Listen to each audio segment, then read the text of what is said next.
نحمده ونصلي ونسلم على رسوله الكريم أما بعد فأعوذ بالله من الشيطان الرجيم بسم الله الرحمن الرحيم ومن يقتل مؤمنا متعمدا فجزاؤه جهنم خالدا فيها صدق الله العظيم اللهم صل على محمد وعلى آل محمد كما صليت على إبراهيم وعلى آل إبراهيم إنك حميد مجيد اللهم بارك على محمد وعلى آل محمد كما باركت على إبراهيم وعلى آل إبراهيم إنك حميد مجيد۔ معزز سامعین اکرام، آج انشاءاللہ قتل عمد کی سزا اور قتل عمد کتنا گناونا جرم ہے اور کتنا بڑا گناہ ہے، اس پر انشاءاللہ مختصر بات کرنی ہے۔ اللہ رب العالمین نے انسان کو اشرف المخلوقات پیدا فرمایا ہے۔ اللہ رب العالمین فرماتے ہیں وَلَقَدْ كَرَّمْنَا بَنِي آدم، ہم نے بنی آدم کو عزت بخشی ہے، توقیر بخشی ہے۔ دوسری جگہ اللہ رب العالمین فرماتے ہیں لَقَدْ خَلَقْنَا الْإِنسَانَ فِي أَحْسَنِ تَقْوِيمٍ، ہم نے انسان کو بہترین سانچے میں پیدا کیا ہے۔ اور جگہ اللہ رب العالمین فرماتے ہیں وَمَا خَلَقْتُ الْجِنَّ وَالْإِنسَ إِلَّا لِيَعْبُدُونَ، میں نے جنوں کو اور انسانوں کو اپنی عبادت کے لیے پیدا کیا ہے۔ تو میرے بھائیوں، اس انسان کی جان کی قیمت کتنی ہے، یہ بھی تاجدار مدینہ صلی اللہ علیہ وآلہ وسلم نے اپنی تعلیمات میں ہمیں مختلف مواقع پر بتائی ہیں۔ حضرت عبداللہ بن عمر رضی اللہ تعالیٰ عنہ فرماتے ہیں کہ ایک دفعہ میں خانہ کعبہ کا طواف کر رہا تھا تو میرے کانوں میں آپ صلی اللہ علیہ وآلہ وسلم کی آواز گونجی۔ حضرت عبداللہ بن عمر رضی اللہ تعالیٰ عنہ نے آپ صلی اللہ علیہ وآلہ وسلم کے جو الفاظ بیان فرمائے ہیں ان کا مطلب یہ ہے کہ آپ صلی اللہ علیہ وآلہ وسلم فرما رہے تھے کہ اے کعبہ تو کتنا اچھا ہے، کتنی عظمت والا ہے، کتنی خوشبو والا ہے، کتنی مہک والا ہے، لیکن اس رب کی قسم جس کے قبضے میں میری جان ہے، اللہ رب العالمین کے ہاں ایک مومن مسلمان کی قدر و منزلت اور ایک مومن مسلمان کا مرتبہ مقام، اس کا خون، اس کا مال اللہ رب العالمین کو کعبۃ اللہ سے زیادہ عزیز ہے۔ میرے بھائیوں، اللہ رب العالمین نے انسان کو بے پناہ شرف بخشا ہے، یہاں تک کہ ساری مخلوقات میں سے افضل قرار دیا ہے، اور پھر اس کی جان کی تحفظ کے لیے بھی اللہ رب العالمین نے مختلف اقدامات اٹھائے ہیں، یہاں تک کہ شریعت محمدی صلی اللہ علیہ وآلہ وسلم میں کسی بھی انسان کے لیے یہ جائز نہیں ہے کہ وہ کسی دوسرے انسان کو قتل کر دے، بے شک وہ مسلمان نہ بھی ہو تب بھی، یعنی بلا وجہ کسی انسان کو قتل کرنا شریعت محمدی صلی اللہ علیہ وآلہ وسلم میں جائز نہیں ہے۔ تو پھر ایک مومن مسلمان کو قتل کرنا کیسے جائز ہو سکتا ہے؟ اللہ رب العالمین نے ایک انسان کی جان لینے کا اختیار حکومت وقت کو دیا ہے، اور وہ بھی محدود پیمانے پر دیا ہے۔ حکومت وقت قاضی یا جج جو ہے 3 طرح کے انسانوں کو قتل کرنے کی سزا سنا سکتا ہے۔ اس میں پہلی سزا جو ہے وہ رجم ہے،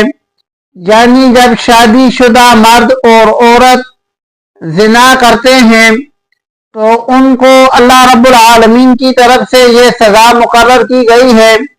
کہ ان دونوں کو رجم کر دیا جائے۔ حکومت وقت اور قاضی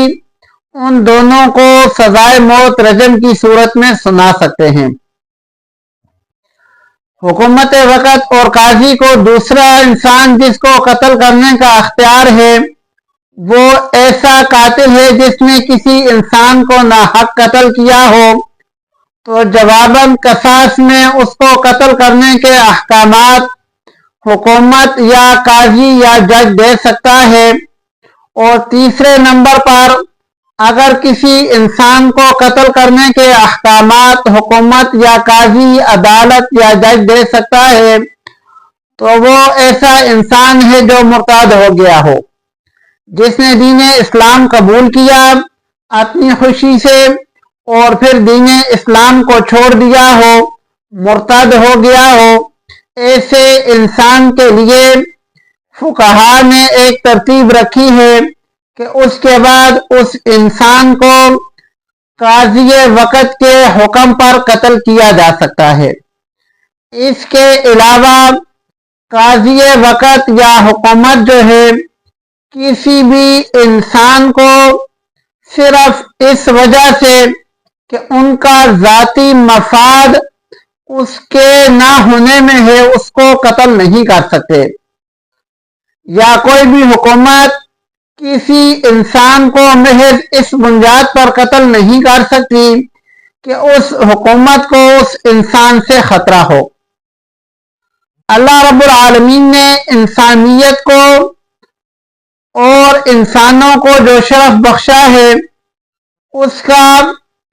ایک مسئلہ سمجھا کر آپ لوگوں کو مقام سمجھاتا ہوں کہ بہت سارے کام شریعت محمدی صلی اللہ علیہ وآلہ وسلم میں حلال نہیں ہیں، لیکن انسان اپنی جان بچانے کے لیے وہ کام کر سکتا ہے۔ مثال کے طور پر شریعت کے اندر شراب پینا حرام ہے، لیکن اگر کسی انسان کو گن پوائنٹ پر کوئی کہتا ہے کہ اگر آپ نے شراب نہ پی تو میں تمہیں قتل کر دوں گا، تو اب وہ انسان اپنی جان بچانے کے لیے یہ گناہ کا کام کر سکتا ہے، یہ گناہ کر کے وہ اپنی جان بچا سکتا ہے۔ یعنی یہاں پر اللہ رب العالمین نے انسان کو اپنی جان بچانے کے لیے یہ گناہ کرنے کی اجازت دے دی۔ ایسے ہی سور، کتا، گدھا یا اور جو چیزیں کھانا حرام ہے، اگر کوئی انسان گن پوائنٹ پر کسی انسان سے کہتا ہے کہ یہ چیزیں کھاؤ نہیں تو میں تمہیں قتل کر دوں گا، تو میرے بھائیوں ایسے مواقع پر بھی اللہ رب العالمین انسان کو اجازت دیتے ہیں کہ اللہ رب العالمین نے سور کو اتنا ناپاک پیدا نہیں کیا جتنا اللہ رب العالمین نے انسان کی جان کو فضیلت بخشی ہے، اس لیے سور کھا لو لیکن اپنی جان بچا لو، گدھا اور کتا کھا لو لیکن اپنی جان بچا لو۔ اللہ رب العالمین نے مجبوری کے وقت میں ان کو بھی کھا کر اپنی جان بچانے کی اجازت دے دی ہے۔ ایک اور مسئلہ بھی فقہاء اکرام نے لکھا ہے کہ اگر کوئی گن پوائنٹ پر آپ سے کلمہ کفر کہلوانا چاہتا ہے تو آپ کلمہ کفر ادا کر کے اپنی جان بچا سکتے ہیں، بشرطے کہ آپ کا دل اسلام پر قائم ہو، آپ کا دل اللہ رب العالمین کی وحدانیت کا قائل ہو، تو وقتی طور پر اپنے آپ کو بچانے کے لیے، اپنی زندگی اور اپنی جان بچانے کے لیے صرف زبان سے انسان کلمہ کفر بھی ادا کر سکتا ہے، اگر کلمہ کفر ادا کرنے سے اس کی جان بچ سکتی ہے۔ لیکن میرے بھائیوں یہی انسان اگر اس کو گن پوائنٹ پر کوئی کہتا ہے کہ تو نے فلاں انسان کو اگر قتل نہ کیا تو میں تجھے قتل کر دوں گا، تو یاد رکھو جان کے اعتبار سے تمام مسلمان برابر ہیں۔ اب یہ انسان اپنی جان بچانے کے لیے کسی دوسرے کی جان نہیں لے سکتا۔ یعنی اللہ رب العالمین نے زبان سے اپنا انکار یہ گوارا کر لیا،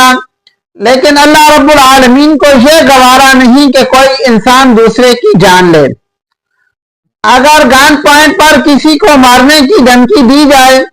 کہ اس تیسرے انسان کو قتل کرو نہیں تو ہم تمہیں قتل کر دیں گے، تو اس انسان کے لیے اس تیسرے انسان کو قتل کرنا جائز نہیں ہوگا۔ اللہ رب العالمین نے جان کو اتنی فضیلت بخشی ہے کہ مجبوری کے موقع پر اللہ رب العالمین نے انسان کی جان کو اپنی وحدانیت سے بھی آگے رکھ دیا ہے کہ اے انسان تجھے میں نے اتنی فضیلت عطا فرمائی ہے۔ پھر اللہ رب العالمین نے اس انسان کو اپنی جان کی حفاظت کے لیے مختلف تدابیر بھی سکھائی ہیں۔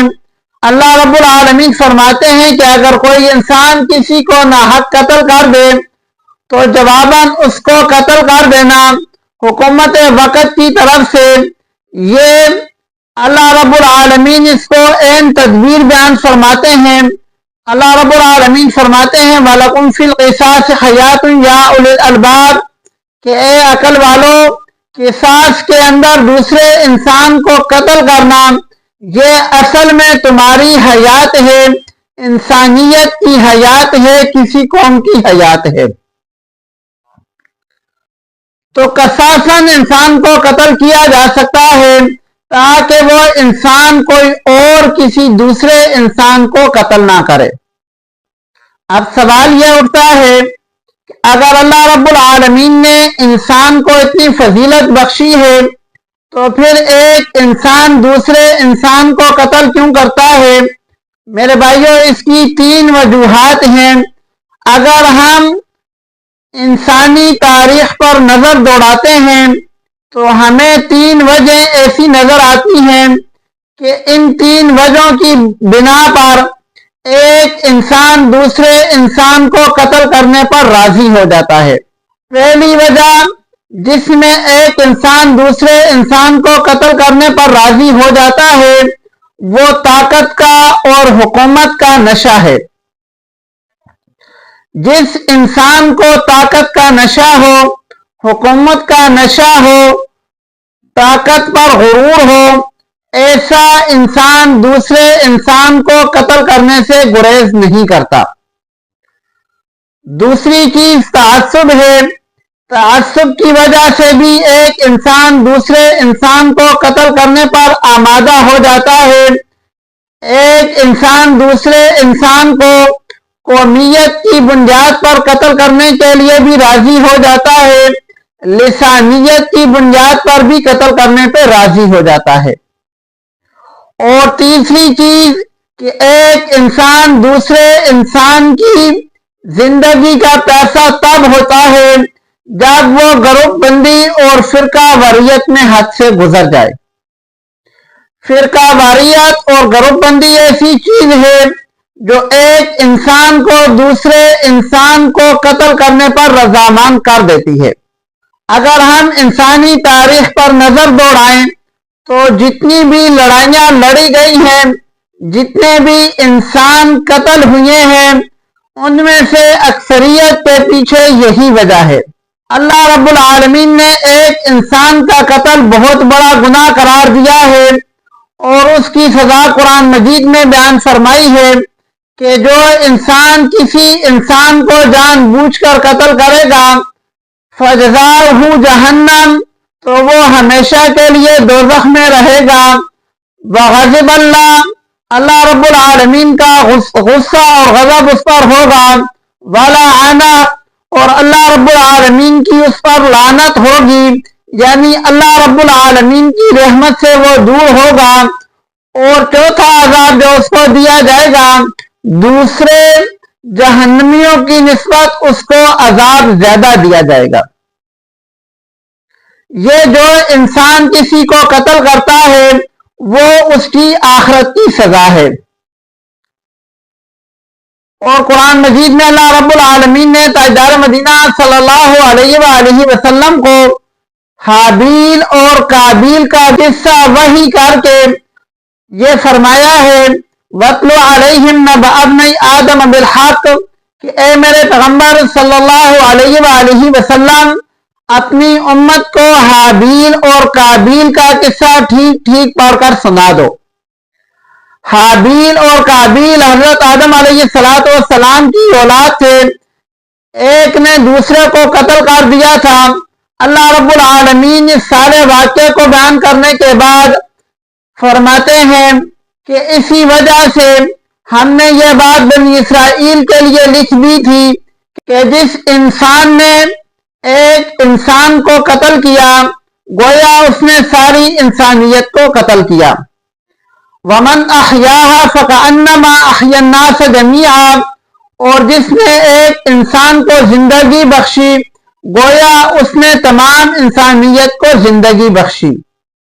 ایک انسان کا قتل ساری انسانیت کے قتل کے مترادف ہے، اس لیے تاجدار مدینہ صلی اللہ علیہ وآلہ وسلم نے بھی فرمایا تھا کہ ایک انسان کا خون جان اللہ رب العالمین کو کعبۃ اللہ سے بھی زیادہ عزیز ہے۔ گزشتہ کچھ دنوں سے یہ چیز دیکھنے میں آ رہی ہے کہ ہماری ارض پاک کے اندر انسانیت کا خون اتنا سستا ہو گیا ہے کہ انسان کو کبھی کس بہانے تو کبھی کس بہانے بے دردی اور بے دریغی سے قتل کیا جاتا ہے۔ کچھ دن پہلے بلوچستان کے اندر کچھ لوگوں کا قتل ہوا ہے۔ ابھی حالیہ کچھ دنوں کے اندر سیاست کے نام پر قتل و غارت گری کا بازار گرم ہے۔ کچھ لوگ سیاست پر اپنی جانوں کو قربان کر رہے ہیں اور کچھ لوگ طاقت کے نشے میں ان کو مار رہے ہیں۔ میرے بھائیو، یہ بات یاد رکھو، یہ طاقت بھی اللہ کی دی ہوئی ہے،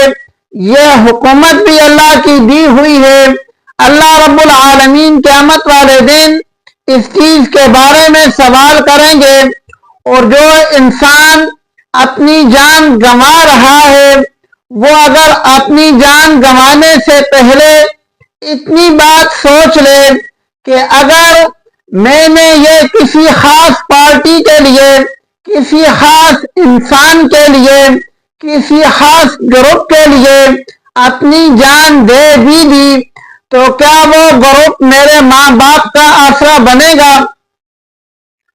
اگر میں کسی پارٹی کے لیے اپنی جان دیتا ہوں تو کیا وہ پارٹی میری شریک حیات کے دکھوں کا مداوع کر سکے گی؟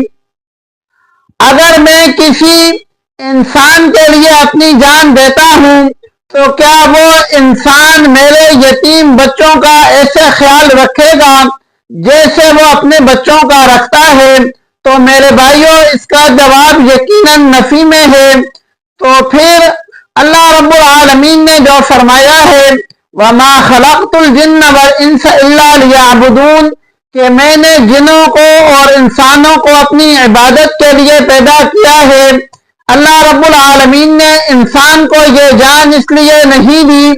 کہ اس سے تماشا کرے، اللہ رب العالمین نے انسان کو یہ جان اپنی عبادت کے لیے دی ہے۔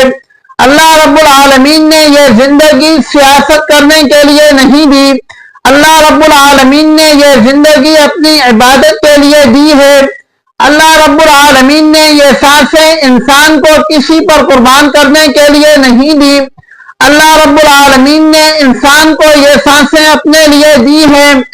تو پھر جب اللہ رب العالمین نے سارا کچھ عطا کیا ہے تو پھر اللہ رب العالمین کو چھوڑ کر کسی بھی انسان کے لیے، کسی بھی گروپ کے لیے، کسی بھی پارٹی کے لیے اپنی جان ضائع کرنا، میرے بھائیو، یہ حماقت ہے۔ اور کوئی بھی انسان کسی بھی روڈ پر احتجاج کرنے سے پہلے یہ نہیں سوچتا کہ یہاں میری جان بھی جا سکتی ہے، یا اگر میں نے یہ روڈ بلاک کر دیا تو اس روڈ سے کوئی مریض ایمبولینس میں گزرنے سے رہ جائے گا، اس کی جان جا سکتی ہے، اور اس مریض کے بھی ایسے ہی بچے ہیں جیسے میرے بچے ہیں، اس مریض کے بھی ایسے ہی والدین ہیں جیسے میرے والدین ہیں، وہ مریض بھی اپنے والدین کا ایسا ہی سہارا ہے جیسے میں سہارا ہوں، وہ مریض بھی اپنی بیوی کے لیے وہی مقام رکھتا ہے جو میں رکھتا ہوں۔ تو میں ایسا کام کیوں کروں جس وجہ سے میں اتنے بڑے گناہ کے اندر شریک ہو جاؤں؟ اگر کسی انسان کے روڈ پر بیٹھنے کی وجہ سے کسی ایمبولینس کو راستہ نہ ملنے کی وجہ سے کوئی انسان دم توڑ جاتا ہے تو اس کا ذمہ دار کون ہے؟ میرے بھائیوں، اللہ نے یہ زندگی دی ہے، اللہ نے یہ سانسیں دی ہیں، اللہ رب العالمین نے یہ جوانی دی ہے، یہ اپنی عبادت کے لیے دی ہے، اللہ رب العالمین کو راضی کرنے کے لیے دی ہے، اپنی آخرت کو سنوارنے کے لیے دی ہے، اپنے لیے جنت خریدنے کے لیے دی ہے، اپنا ٹھکانہ جنت بنانے کے لیے دی ہے، کسی انسان پر لٹانے کے لیے نہیں دی۔ اگر اللہ رب العالمین یہ زندگی کسی پر لٹانے کی اجازت دیتے تو میرے بھائیوں خودکشی کبھی بھی حرام نہ ہوتی۔ جو انسان بھی خودکشی کرتا ہے، اپنے ہاتھوں سے اپنے آپ کو ختم کرتا ہے، اللہ رب العالمین اس کو بھی یہ جان ختم کرنے پر سزا دیں گے، اس کے لیے بھی عذاب ہے۔ اسلامی تعلیمات کے اندر یہ چیز موجود ہے کہ جو انسان اپنے آپ کو ختم کرتا ہے، خودکشی کرتا ہے، اللہ رب العالمین اس کو یہ عذاب دیں گے، اس کو یہ سزا دیں گے کہ وہ قیامت تک اسی طرح اپنے آپ کو ختم کرتا رہے گا، اور جس کرب اور تکلیف کے ساتھ اس کی زندگی ایک دفعہ ختم ہوئی ہے،